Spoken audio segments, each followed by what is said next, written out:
नमः परमहंसाय स्वादतचरणकमलचिन्मकरन्दाय भक्तिजनमानसनिवासाय श्रीरामचन्द्राय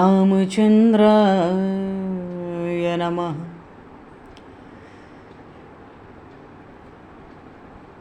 वंशीविभूषितकरान्नवनीरदाभात् पीताम्बरादरुणबिम्बफलाधरोष्ठात् पूर्णेन्दुसुन्दरमुखादरविन्दनेत्रात् कृष्णात् परं किमपि तत्त्वमहं न जाने। वागीशा यस्य वदने लक्ष्मीर्यस्य च वक्षसि यस्तास्ते हृदये संविततं नरसिंहम् अहं भजे। विश्वसर्गविसर्गादि नवलक्षणलक्षितं श्रीकृष्णाख्यं परमधाम जगद्धाम नमामि तत्। गङ्गातरङ्गरमणीयं जटाकलापं गौरीनिरन्तरविभूषितं वामभागं नारायणप्रियं अनङ्गमदापहारं वाराणसीपुरपतिं भज विश्वनाथम्।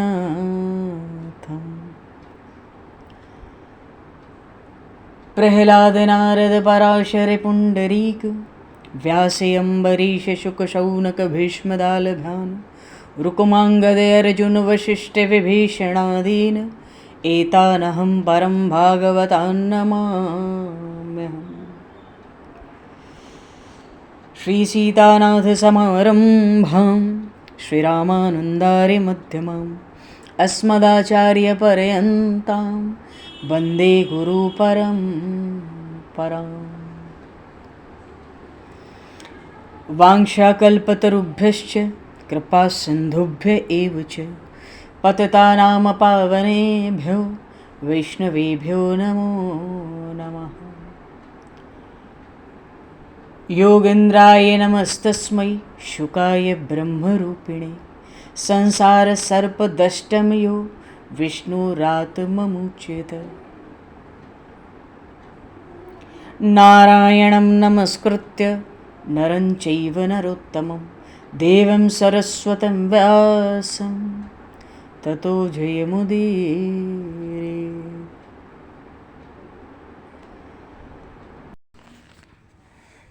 गोविंद जय जय गोपाल जय जय गोविंद जय जय राधे गोपाल जय जय राधा रमण हरि गोविंद जय जय राधा रमण हरि गोविंद जय जय श्री राम जय जय ऋषिकेश जय जय श्री राम जय जय ऋषिकेश जय जय सीतारमण राम रघुनाथ जय सीतारमण राम रघुनाथ जय गोविंद जय जय गोपाल जय जय गोविंद जय जय राधे गोपाल जय जय राधा रमण हरि गोविंद जय जय राधा रमण हरि गोविंद जय श्री राम जय जय ऋषिकेश जय जय श्री राम जय जय ऋषिकेश जय जय सीतारमण राम रघुनाथ जय सीतारमण राम रघुनाथ जय जय गोविंद जय जय गोपाल जय गोविंद जय गोपाल जय जय राधा रमण हरि गोविंद जय जय श्री वृंदावन बिहारी लाल की जय श्री जमुना महारानी की जय श्री गिरिराज महाराज की जय, श्री गिरिराज धरणे की जय, समस्त गौवंश की जय, 84 कोस ब्रजमंडल धाम की जय, श्री वेदव्यास जी महाराज की जय, श्री सुखदेव जी महाराज की जय, श्री शुत शौनक आदि ऋषियों की जय, श्री सद्गुरुदेव भगवान की जय, सब संतन की जय, सब भक्तन की जय, समस्त वैष्णवन की जय, समस्त पूर्वाचार्य चरणन की जय, समस्त संप्रदाचार्यन की जय, श्री सद्गुरुदेव भगवान की जय। गंगा मैया की जय, जमुना मैया की जय, सरयू मैया की जय, गौ माता की जय, तुलसी माता की जय, पृथ्वी माता की जय, काशी महारानी की जय। जय जय श्री सीताराम, जय जय श्री राधेश्याम। नमः पार्वती पते हर हर महादेव। हरिशरणम। अनंत कोटि ब्रह्मांड नायक सर्वेश्वर पूर्ण परात्पर ब्रह्म, असंख्य कल्याण गुणगणलय, भक्त वांछा कल्पतरु, शरणागत वत्सल, भक्त वत्सल, दीनबंधु, दया सिंधु, सच्चिदानंदमय श्री विग्रह भगवान श्री राधा माधव की महती कृपा करुणा से परम पावन 84 कोस ब्रजमंडल धाम के हृदय स्थल श्री धाम वृंदावन से महापुरुषों के परम अनुग्रह से आप सभी श्रद्धालु भक्त वैष्णवों की मंगल एवं पावन सन्निधि में मानव जीवन का सर्वोत्कृष्ट फल भगवत गुणगान, भगवत कथा, भगवत कीर्तन का आनंद हम सभी श्रीमद् भागवत महापुराण की आनंद कथा के माध्यम से प्राप्त करने जा रहे हैं।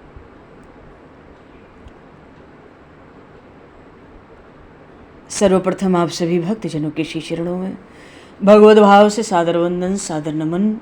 आप सभी को यथा योग्य जय सिया राम, जय जय श्री राधे, हरि शरणम। जय हो, जय जय श्री राधे, सभी को जय सिया राम, जय हो भगवान, जय हो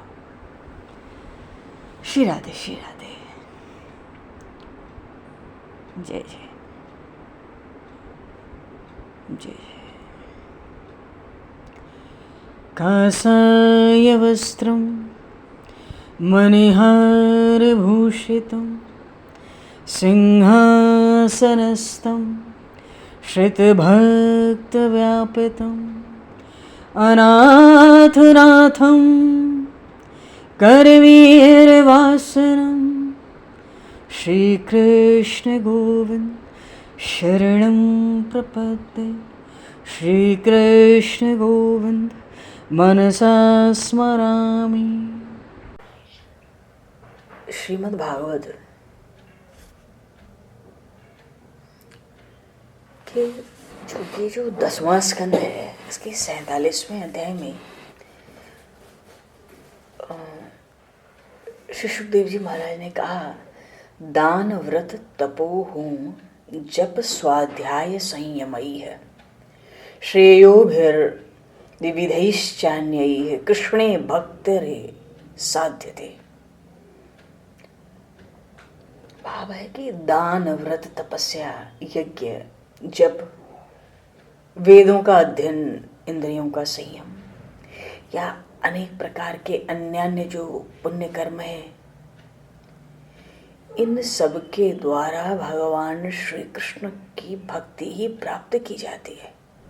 इनका और कोई दूसरा उद्देश्य लेश नहीं है। अंतःकरण की शुद्धि होगी, भगवान में प्रेम होगा, भगवत प्राप्ति में स्थिरता होगी, ज्ञान टिकेगा, भक्ति पुष्ट होगी। भक्ति की जो प्राप्ति है वो इन सब साधनों की सफलता है। किसी ने दान किया, व्रत किया, तप किया, यज्ञ जप, वेदों का अध्ययन, स्वाध्याय, इंद्रिय संयम और भी तरह तरह के पुण्य कर डाले, इन सब साधनों का फल है भगवान की भक्ति। अच्छा, उद्धव जी महाराज साक्षात देवगुरु बृहस्पति के शिष्य थे।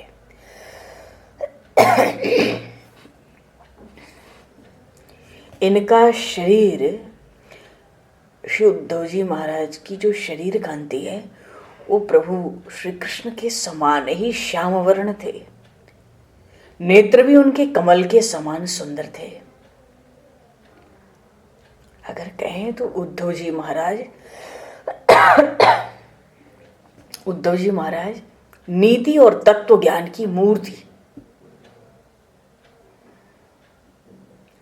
मथुरा जब भगवान आए तो उन्होंने उद्धव जी को, मथुरा आकर इन श्याम सुंदर ने अपना अंतरंग सखा और मंत्री बना लिया है। इसलिए उद्धव जी ने ब्रज यात्रा की। भगवान ने अपना संदेश पहुंचाने के लिए और गोपियों को सांत्वना देने के लिए, ढाढ़स बंधाने के लिए श्री उद्धव जी महाराज को ब्रज में भेजा। प्रभु क्या चाहते हैं उद्धव जी को ब्रज में भेज गए? देखो, वस्तुतः जो दया सिंधु भगवान है, दीन वत्सल भक्त वत्सल भगवान है, वो भगवान अपने प्रिय भक्त उद्धव जी को ब्रज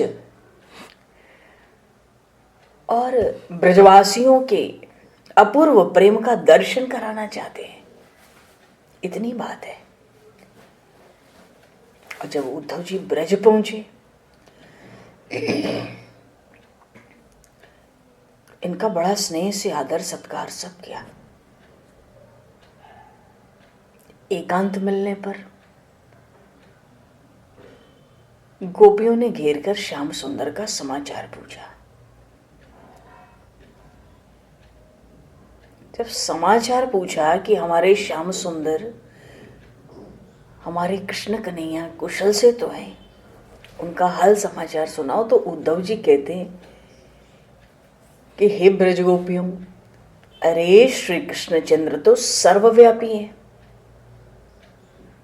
वो तुम्हारे हृदय में है, समस्त जड़ चेतन में व्याप्त है, उनसे तुम्हारा वियोग कभी होगा ही नहीं, हो सकता ही नहीं, होने का नहीं। तो तुम ऐसी भगवत बुद्धि करो, भक्ति तो नहीं कहा, ऐसी भगवत बुद्धि रखो कि तुम्हें सर्वत्र श्री कृष्ण दिखाई दे।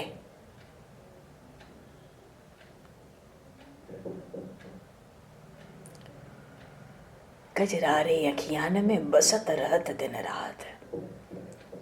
उनको उद्धव जी कहते हैं ऐसा देखो कि सर्वत्र दिखाई पड़े।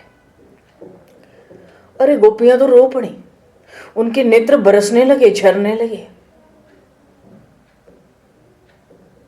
कहती हैं उद्धव जी, आप ठीक कहते हैं, हमें भी सर्वत्र वो मोर मुकुटधारी ही दिखते हैं। चाहे यमुना का तट हो, यमुना पुलिन में, वृक्षों में, लताओं में, कुंजों में, सर्वत्र वो कमल नोचल ही दिखाई पड़ते हैं। देखो, कल भी ये प्रसंग हुआ, श्री राधा रानी ने कैसा अद्भुत उत्तर दिया था उनको। कहीं ठौर ठिकाना नहीं था, धरती पे तो चरण पड़े नहीं होंगे उद्धव जी के। ये गोपियां कहती हैं यमुना के पुलिन में, वृक्षों में, लताओं में, कुंजों में, सर्वत्र वो कमल नोचन ही दिखाई देते हैं। हमें तो श्री कृष्ण ही दिखाई देते हैं। उनकी जो श्याम मूर्ति है, हे उद्धव तुमसे क्या कहें, हृदय से एक क्षण के लिए भी हटते नहीं।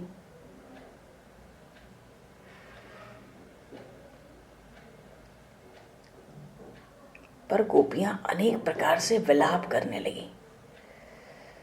अच्छा, उद्धव जी में जो थोड़ा तत्वज्ञान की प्राप्ति का गर्व था, वो ब्रज के इस अलौकिक प्रेम को देखकर गल तो गया है। वो तो कहने लगे, मैं तो इन ब्रज गोपियों के, इन गोप कुमारियों के चरण रज की वंदना करता हूं। चरण रज की, बृहस्पति जी के प्रधान शिष्य हैं, ब्रजवासियों के चरण की रज की वंदना कर रहे।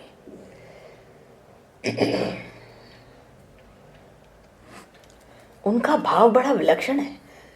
भगवान कहीं गए ही नहीं। ब्रजवासी कहते हैं वृंदावन परित्यज्य पादमेकम न गच्छति। देखो श्री कृष्ण मथुरा गए और फिर ब्रज नहीं आए, ये बात दूसरे लोगों के लिए सत्य है, संसार के लिए भी सत्य है, पर ब्रज के ये ब्रजवासी, ये ब्रज गोपांगनाएं, ब्रज के भगवान के ग्वाल सखा, इनके लिए ये सत्य सदा ही असत्य रहा और रहेगा।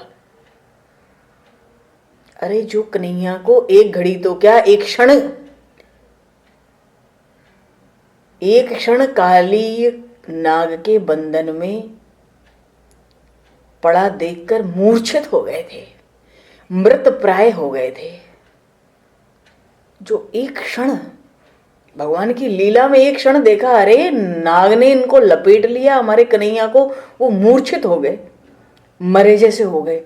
तो क्या ऐसे ब्रजवासी उन्मोर मुकुटधारी अपने उस सखा का वियोग सह सकते थे? वो क्या कन्हैया के बिना जीवित रह सकते थे? अरे श्रुति इसी से तो श्री कृष्ण को सर्वसमर्थ, विभु और सर्वशक्तिमान कहती है।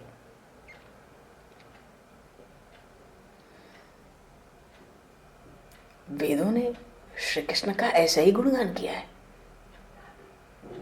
वे ब्रज से मथुरा गए तो, पर फिर लौटे नहीं। पर ब्रज में जो प्रेमी हैं, ब्रजवासी हैं, ब्रज वनिताएं हैं, गोप कुमार हैं, इनके जैसे परम प्रेमियों के हृदय में भगवान के परमात्मा के चरण प्रेम की रस्सी से इतने ढीले भी नहीं बंधे थे कि वो वहां से खिसक भी सकें। तो मथुरा कौन जाए? श्री कृष्ण तो उन ब्रजवासियों के लिए कहीं गए ही नहीं। शास्त्र भी कहता है कि वे वृंदावन छोड़कर एक पग भी बाहर नहीं जाते। आज भी वृंदावनम परित्यज्य पादमेकम न गच्छति। तो उद्धव जी भी कहते हैं मैं तो इन गोप कुमारियों की चरण की रज की वंदना करता हूं। इनके द्वारा कही गई कथा, श्री हरि की कथा, तीनों लोगों को पवित्र करती है। ये गोपियों ने कथा कब की? ये गोपी गीत भगवान श्री हरि की कथा ही तो है। भगवान के चरित्र का स्मरण किया, लीलाओं का अभिनय किया, उनकी लीलाओं का चिंतन किया, अनुकरण किया। तो जो चरित्र स्वर्ण चरित्र लीला कर्ण पीयूष विप्रट वह विहंग धर्मा भिक्षुचर्याम चरन्ते द्वंद्व धर्मावनिष्ठा। श्री जी ने उद्धव जी से जो भ्रमर गीत आया तो विलक्षण है। श्री जी और उद्धव जी का संवाद है। उसमें श्री जी ने भी कहा श्रवण चरित लीला कर्ण पीयूष विप्रट द्वंद्व धर्मावनिष्ठा वह विहंग धर्मा भिक्षुचर्याम चरन्ते। इसलिए उद्धव जी कहते हैं इनके द्वारा कही गई श्री हरि की कथा तीनों लोगों को पवित्र करती है। अरे पृथ्वी पर जन्म लेना तो इन गोपांगनाओं का ही सार्थक है, क्योंकि उद्धव जी समझ रहे हैं इस भवसिंधु के भय से जो भयभीत बड़े बड़े ऋषि मुनिगण हैं,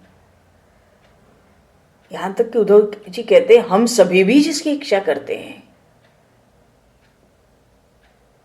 उन्हीं निखिलात्मा पर ब्रह्म परमेश्वर परमात्मा श्री कृष्ण नंदनंदन में इनका दृढ़ अनुराग है।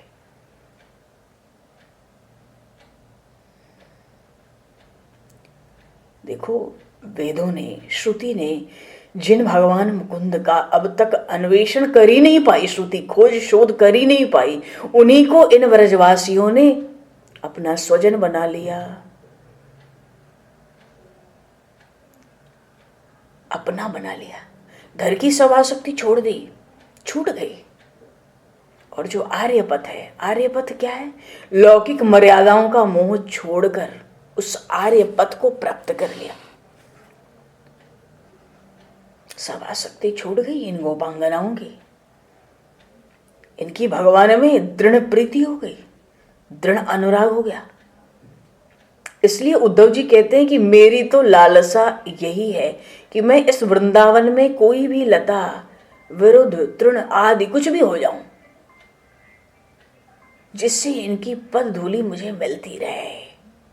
इसलिए चरणों की, ब्रजवासियों के चरणों की रज की चाहना की है उद्धव जी ने।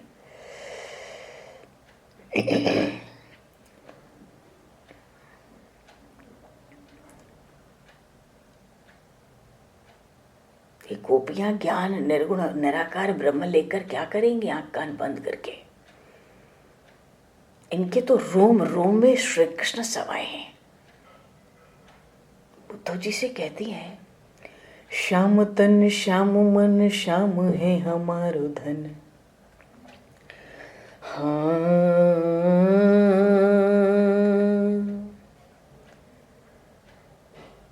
श्याम तन श्याम मन श्याम है हमारो धन। आठों याम उधो हम श्याम ही सो काम है। आठों याम उधो हम श्याम ही सो काम है। श्याम ही ये श्याम जी ये श्याम बिनु नाहि ते। और आधे की सिला केरी आधार श्याम नाम है। आधे की सिला केरी आधार श्याम नाम है। आधे की सिला केरी आधार श्याम नाम है। श्याम गति श्याम मति श्याम ही है प्राणपति। हाँ, श्याम गति श्याम मति श्याम ही है प्राणपति। और श्याम सुखदाई सो भलाई शोभा धाम है। उद्धव तुम भय बोरे पाती लेके आए दौरे। और जोग कहाँ रखे यहाँ रोम रोम श्याम है। जोग कहाँ रखे यहाँ रोम रोम श्याम है। जोग कहाँ रखे यहाँ रोम रोम। उद्धव जी महाराज आज भी ब्रज की लता पता में विद्यमान है, लता रूप से। गिरिराज जी की परिक्रमा में भी उद्धव कुंड आता है। बजरनाथ जी ने उनको यहीं से तो प्रकट किया था, यहीं तो मिले थे। 1 महीने भागवत की कथा बजरनाथ जी को और भगवान की 16,100 रानियों को उद्धव जी महाराज ने भागवत की कथा सुनाई थी। ये बजरनाथ जी कौन है? भगवान के पुत्र प्रद्युम्न, उनके पुत्र अनिरुद्ध और अनिरुद्ध के एकमात्र पुत्र हैं बजरनाथ जी।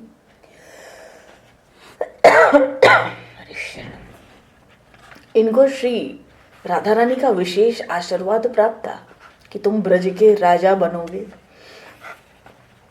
उस आशीर्वाद के फलस्वरूप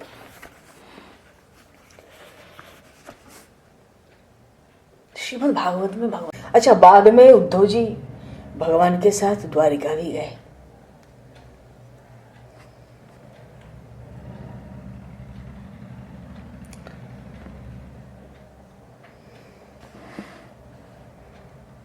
द्वारिका में भी भगवान श्याम सुंदर इनको सदा साथ ही रखते थे। जितने भी राज्य के कार्य होते थे ना, उसमें भी उद्धव जी की सम्मति लिया करते थे। जब द्वारिका में अंत समय में अपशकुन होने लगे थे, तब उद्धव जी ने पहले ही भगवान के स्वधाम पधारने का अनुमान कर लिया कि भगवान धाम प्रयाण करना चाहते हैं। उसी समय भगवान के चरणों में आकर इन्होंने प्रार्थना की, हे प्रभु, मैं आपका दास हूं।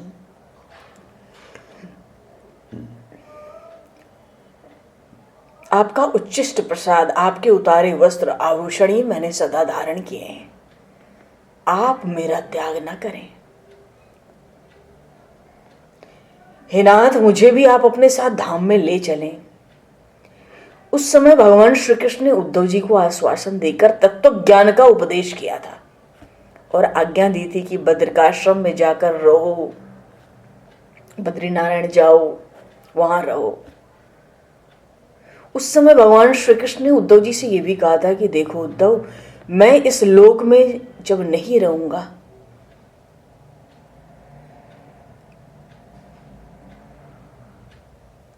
तो उद्धव तुम मेरे द्वारा प्रतिपादित ज्ञान की रक्षा करना। भगवान श्री कृष्ण के दो अधिकारी शिष्य हुए, एक अर्जुन जी और एक उद्धव जी। अर्जुन जी को भगवान ने श्रीमद् भगवत गीता के माध्यम से उपदेश दिया और उद्धव जी महाराज को श्रीमद् भागवत के 11वें स्कंद में, 11वां स्कंद थोड़ा सा अगर 5-6 अध्याय छोड़ें तो सब कुछ उद्धव जी को उपदेश दिया गया है। भगवान तो कहते थे उद्धव जी मुझसे गुणों में कम नहीं है, इसलिए अधिकारियों को उपदेश करने के लिए मेरे पीछे उद्धव जी रहेंगे। भगवान ने उस समय संपूर्ण शक्ति अपनी भागवत में रखी थी, वही भागवत उद्धव जी को भगवान ने सुनाया था। अच्छा, भगवान जब स्वधाम पधारे, उद्धव जी महाराज द्वारिका से मथुरा आए, यहां पर उनकी विदुर जी से भेंट हुई थी और अपने स्थूल रूप से तो वो बद्रिकाश्रम चले गए क्योंकि भगवान की आज्ञा थी, लेकिन दूसरे सूक्ष्म रूप से ब्रज में गोवर्धन के पास लता वृक्षों में छिपकर निवास करने लगे। आज भी उद्धव जी महाराज आज भी हैं। महर्षि शांडिल्य जो भगवान नंद बाबा के कुल पुरोहित हैं, उनके उपदेश से बज्रनाभ जी ने जब गोवर्धन के आसपास संकीर्तन महोत्सव किया था, तब लता कुंजों से उद्धव जी प्रकट हो गए थे। बोलिए श्री उद्धव जी महाराज की जय। उद्धव जी महाराज प्रकट हुए थे, कीर्तन किया था बज्रनाभ जी ने, प्रकट हुए थे उद्धव जी महाराज और 1 महीने तक ब्रज बज्रनाभ और भगवान श्री कृष्ण की रानियों को श्रीमद् भागवत सुनाकर अपने साथ नित्य ब्रज भूमि में ले गए। ऐसी अद्भुत महिमा है उद्धव जी की। अरे भागवत के 11वें स्कंद में भगवान श्री कृष्ण ने स्वयं भक्तों की प्रशंसा करते हुए उद्धव जी से कहा था, न तथा मे प्रियतम आत्मयोनिर्न शंकरः न च संकर्षणो न श्रीर निवासात्मा जो यथा भवान। हे उद्धव, तुम्हारे जैसे प्रेमी भक्त जितने प्रिय मुझे हैं, उतने प्रिय मुझे मेरे पुत्र ब्रह्मा नहीं, उतने प्रिय अपनी आत्मा शंकर नहीं, उतने प्रिय बलराम जी नहीं, श्री लक्ष्मी जी भी नहीं। अधिक क्या, मेरी आत्मा भी मुझे उतनी प्रिय नहीं है। न तथा मे प्रियतम आत्मयोनिर्न शंकरः न च संकर्षणो न श्रीर्निवात्मात्म च यथा भवान। अगर गोपियों के लिए भगवान श्री कृष्ण ने भागवत में महाभागा स्वागतम ये महाभागा, तो दूसरी रोहिणी जी की महाभागा थी। अच्छा, ये माता रोहिणी का भी विलक्षण है। जब कश्यप जी ने वसुदेव के रूप में जन्म धारण किया था, तब उनकी पत्नी ही सर्पों की माता कद्रु भी रोहिणी के ही रूप में प्रकट हुई। वहां पे वनिता और कद्रु थी, यहाँ देविकी और रोहिणी है। समय आने पे वसुदेव जी से रोहिणी जी का विवाह हुआ था। वसुदेव जी की और भी स्त्रियां थीं, पौरवी, भद्रा, मदरा, रोचना, ईला, देवकी, ये सब। जब क्रूर कंस ने वसुदेव देवकी जी को कारागार में बंद किया, तो रोहिणी जी उस समय बड़ी व्याकुल हुई। क्यों? पति की सेवा नहीं मिली। पर कारागार में जाती थी, कंस से रोहिणी जी को पति सेवा के लिए कारागार में जाने की आज्ञा मिल चुकी थी, वो जाया करती थी। तो कुछ तो दुख कम हो गया। और वहीं जब देवकी जी में 7वें गर्भ का प्रकाश हुआ, तब इनमें भी ना साथ ही साथ गर्भ के लक्षण दिखे थे। वसुदेव जी को चिंता हुई कि जैसे ये कंस देवकी के पुत्रों को मार रहा है, वैसे ही रोहिणी के पुत्र को भी कहीं शंकावश न मार दे। उसी समय इसी वजह से उन्होंने रोहिणी जी को अपने भाई ब्रजराज नंद जी के यहाँ गोकुल में गुप्त रूप से भेज दिया। तब रोहिणी जी नंद भवन आई थी गोकुल में। उस समय जब आई थी माता रोहिणी, उस समय 3 मास का गर्भ था उनका। पर जब 4 महीने बीते, पूरे 7 महीने हुए, तो योग माया ने इनके गर्भ को अंतर्ध्यान कर दिया था और मां देवकी के 7वें गर्भ को वहां से आकर्षित करके रोहिणी जी में स्थापित कर दिया था योग माया ने। ऐसे बलराम जी की जननी बनने का परम सौभाग्य श्री रोहिणी माता को प्राप्त हुआ। कुल मिला के जब बलराम जी का प्रागट्य हुआ ना, तो माता रोहिणी को 14 मास का गर्भ था। 7 महीने पहले था और 7 महीने इधर। जब बलराम जी का संकर्षण हुआ माँ देवकी से माँ रोहिणी के गर्भ में, तो रोहिणी जी ने कहीं पढ़ा था कि श्रावण पूर्णिमा के दिन श्री कृष्ण जन्म से 8 दिन पूर्व उन अनंत को प्रकट किया। शेषावतार श्री बलराम जी का प्रागट्य हुआ था। तो अनंत रूप श्री बलराम जी रोहिणी जी के गर्भ से अवतरित हुए। अच्छा, जिस दिन से रोहिणी जी नंद महल में, नंदालय में पधारी थी गोकुल में, उसी दिन से यशोदा मैया में रोहिणी जी में इतना प्रेम हो गया था, मानो 2 देह 1 प्राण। उनको पाकर यशोदा मैया के आनंद की सीमा थोड़े रहती थी। उन्होंने कभी स्वप्न में भी नहीं सोचा था, अरे बहुत बड़े राजवंश की है ये, गोकुल में आई है। अच्छा, रोहिणी जी में एक और विलक्षणता थी। देखो कहां से रोहिणी जी की बात आई। अगर ये गोपियां महाभागा है, तो भागवत में दूसरी कोई महाभागा हुई तो वो है माता रोहिणी। इनमें बड़ी विलक्षणता थी। एक सबसे बड़ी विलक्षणता इनकी ये थी कि रोहिणी जी अपने पातिव्रत धर्म के लिए बड़ी विख्यात थी। तो ब्रजरानी यशोदा मैया सोचती थी कि ऐसी सती के चरण घर में आ गए हैं, अब तो मेरी गोद अवश्य भर जाएगी। और ऐसा ही हुआ। ऐसा ही हुआ।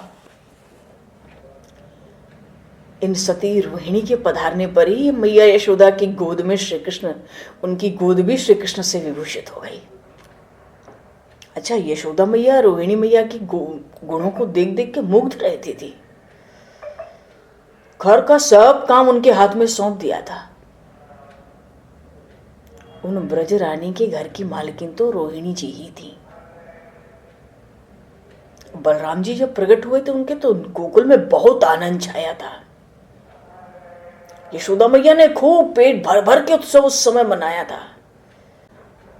अच्छा, रोहिणी माता का भी बड़ा प्रेम था नंद जी पर, यशोदा मैया पर। उनका तो रोम रोम कृतज्ञता से भरा रहता था उनकी उदारता देख देख के।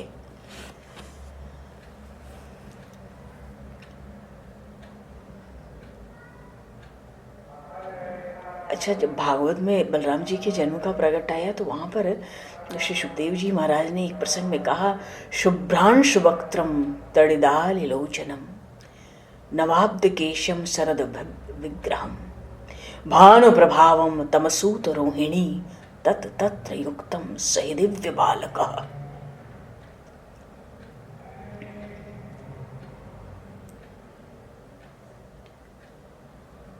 श्री बलराम जी के प्रागट्य पे कहते हैं कि एकदम पूर्ण चंद्र का मुख, नेत्र ऐसे मानो विद्युत रेखा खींची हो, और सिर पर एकदम नव जलधर कृष्ण के समान केश, सब अंग शरद पूर्णिमा की चंद्रमा से चमक रहे हैं। बड़ा तेजशाली बालक, परम सुंदर बालक। ऐसे बालक को रोहिणी माता ने जन्म दिया, क्योंकि उस बालक का जो शरीर था ना, वो अस्थि मज्जा देह मांस निर्पित नहीं था, वो प्राकृत शिशु नहीं था, वो तो परम दिव्य बालक था। वास्तव में तो स्वयं भगवान जो नंदनंदन है, ब्रजेंद्र नंदन है, वो ही अनंत, वो ही शेष नाम से प्रकट हुए हैं बालक बनकर। पर वहां थी रोहिणी जी आनंद में, पर एक दुख बोलता नहीं था, पति का वियोग। अच्छा, पुत्र का जन्म हुआ, बलराम जी का प्रकट हुआ, तो दुख भले ही कम हो गया, बहुत कम हुआ। पर भीतर भीतर सोचती थी कब मथुरा जाने का अवसर होगा।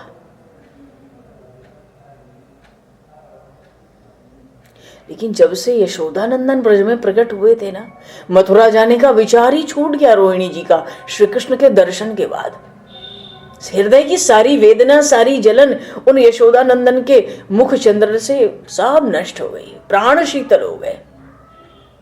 और पहली बार जब भगवान श्री कृष्ण प्रकट हुए थे ब्रज में, तो पहली बार माता रोहिणी ने गोपियों और यशोदा मैया के कहने से वस्त्रों और आभूषण से अपने को सजाया। अभी तक उन्होंने कभी भी पति के अभाव में श्रृंगार नहीं किया। और 11 वर्ष 6 महीने तक तो भगवान राम श्याम ब्रज में रहे, तो उनकी मधुर लीलाओं को आनंद लेती रही। दिव्याति दिव्य रस मंदाकिनी जो ब्रज में प्रवाहित हो रही थी, उसमें निरंतर डुबकी लगाती थी रोहिणी माता, धन्य धन्य होती थी। पर इसके बाद जब श्री कृष्ण बलराम मधुपुर चले, मथुरा चले, कंस का निधन हुआ, वसुदेव जी कारागार से मुक्त हुए, पुत्रों को हृदय से लगाकर उनकी छाती उस समय ठंडी हुई। तुरंत ही उन्होंने रोहिणी जी को बुलाने के लिए ब्रज में दूत भेजा था, तुरंत ही इसी प्रसंग पर। बहुत गदगद हुई। उनको तो लगा वाह, एक और पति की आज्ञा टाल नहीं सकती, दूसरी ओर दोनों पुत्र को देखने की इच्छा भी छोड़ के मेरे बस की बात नहीं है, छोड़ दूं। तो श्री कृष्ण बलराम गए। नंद यशोदा तो दुखी हैं, पर रोहिणी जी के लिए संदेश आया है उनके पतिदेव वसुदेव जी का, आप मथुरा आ जाओ। क्योंकि श्री कृष्ण बलराम पहले ही पहुंच चुके हैं, कंस मारा जा चुका है। पर उस समय माता रोहिणी के हृदय में एक बात आई कि हाय हाय, ये श्री कृष्ण की जननी यशोदा को मैं कैसे छोड़ दूं। भागवत में वर्णन आया था कि हे विधाता, कहीं ऐसा होता मेरे शरीर के 2 भाग कर देते, तो एक मथुरा भेजती, एक यहां यशोदा की सार संभार करता। क्यों? यशोदा मैया पे जो विपत्ति का सागर उमड़ा था, माता रोहिणी से कुछ छिपा थोड़ी था ब्रज की वो दशा। नंद बाबा लौटे, उसके बाद रोहिणी माता ब्रज से गई है। तो अभी माता रोहिणी गई नहीं है, पहले ही व्याकुल हो गई है, यशोदा को छोड़कर कैसे जाऊं। मैया रो रो के यशोदा मैया समझाती है, अरे बहन, तेरे प्राण और तेरे मेरे प्राण तो एक ही है, तुझे तो पति की आज्ञा है, देख तुझे श्री कृष्ण बलराम के दर्शन होंगे। हमने तो श्री कृष्ण में और बलराम में कभी एक क्षण का भेद नहीं किया। यशोदा मैया कहती, भागवत में वर्णन आया उद्धव प्रसंग के पहले, मैं तो मंद भागनी हूं, तू चली जा, तू मेरे श्री कृष्ण बलराम को देखेगी, तेरे प्राण शीतल हो जाएंगे।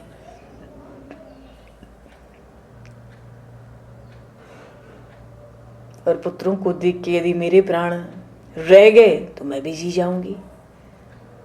यशोदा मैया ने बहुत, माता रोहिणी जा नहीं पा रही थी उनको छोड़ के। यशोदा मैया ने उस प्रसंग में बहुत समझाया था उनको कि तेरे मेरे प्राण सर्वथा अभिन्न हैं, इनमें कोई भेद तो है नहीं।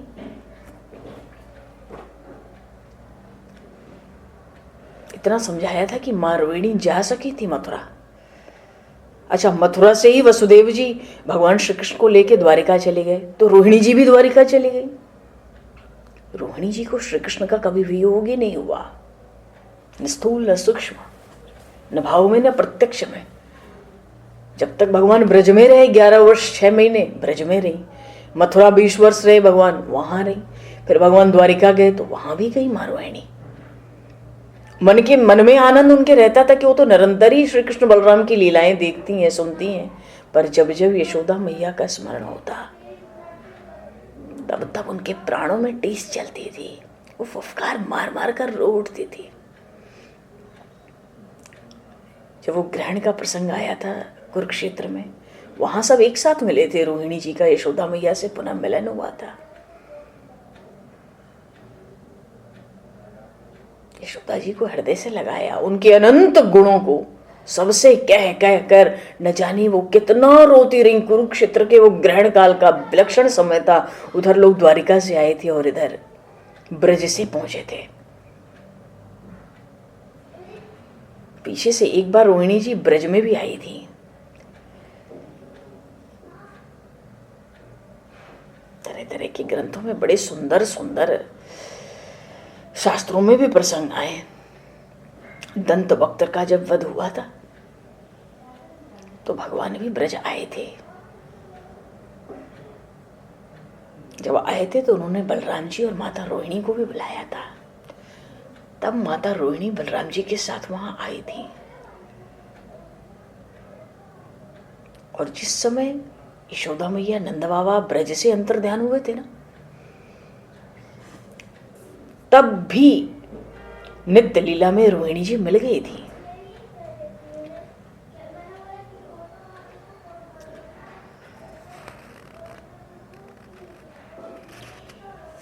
बात यह है, माता रोहिणी का चरित्र, इनको महाभागा कहा इसी कारणवश कहा।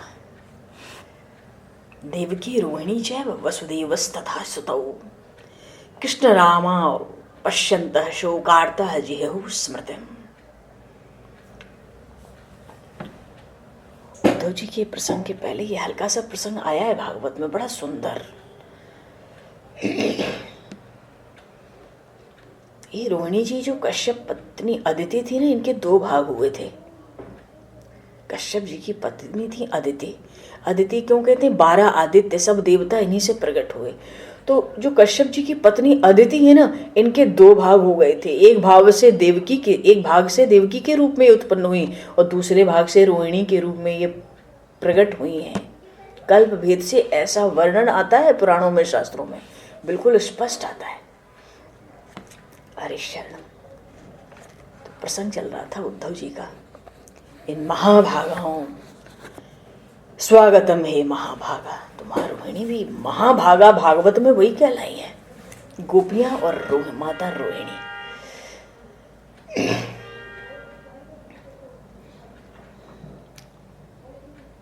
देखो भगवान प्रकृति दृष्टि से देखने पे ब्रज में भगवान का वियोग है। दूसरों के लिए भगवान चाहे जो हों, जैसे हों, पर वहां के ब्रजवासियों के लिए वो तो सदा ही स्नेहमय, बड़े सुकुमार, प्राण प्रिय हैं। ब्रजवासियों का सदा ही मान रखना भगवान का सदा के लिए व्रत रहा ब्रज में। ब्रजवासियों पर भगवान का कितना विश्वास था, कितना प्रेम था।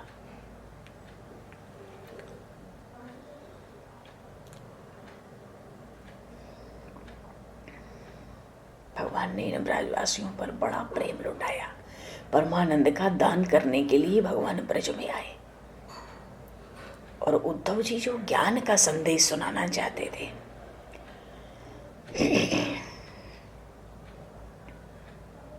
प्रेम का पाठ पढ़ कर गए। बुलाना तो था द्वारिकानाथ, जाकर बुलाया गोपीनाथ।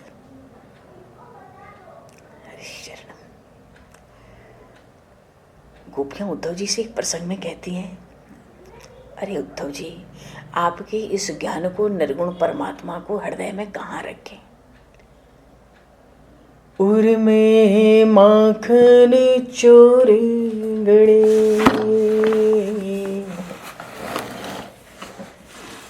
उर में माखन चोर गड़े, अब कैसे निकसे उद्धव, अब कैसे निकसे उद्धव, तिरछे आनड़े,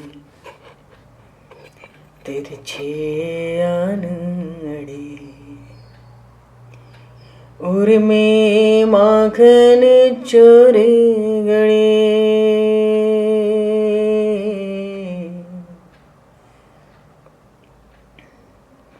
उर में माखन चोर गड़े, अब कैसे निकसे ये उद्धव, तिरछे आनड़े, अब कैसे निकसे। कोई बॉक्स हो स्टील का या कुछ और मेटल, उसमें कोई चम्मच डाल दो, अगर निकालने में टेढ़ा हो गया ना, फंस जाता है, पर वो निकल नहीं सकता। टूट जाता है, निकलता नहीं जल्दी, एक बार टेढ़ा हो गया फंस गया जाके। ऐसे ही गोपियां उद्धव जी से कहती हैं, अरे हमारे हृदय में तो वो त्रिभंग ललित मुद्रा, नंद नंदन श्याम सुंदर तीन जगह से टेढ़े हैं, वंशी धारण किए रहते हैं, ऐसे हमारे हृदय में अड़ के गड़ गए। तो हे उद्धव बताओ इनको हृदय से कैसे हटाएं, और इनको न हटाएं, हृदय तो इन्होंने भर लिया, इनको न हटाएं तो तुम्हारा ज्ञान, तुम्हारा निर्गुण ब्रह्म कहाँ बिठावें। इसलिए गोपियों ने उद्धव जी से कहा, उर में माखन चोरे गड़े, अब कैसे निकसे ये उद्धव तिरछे अनड़े।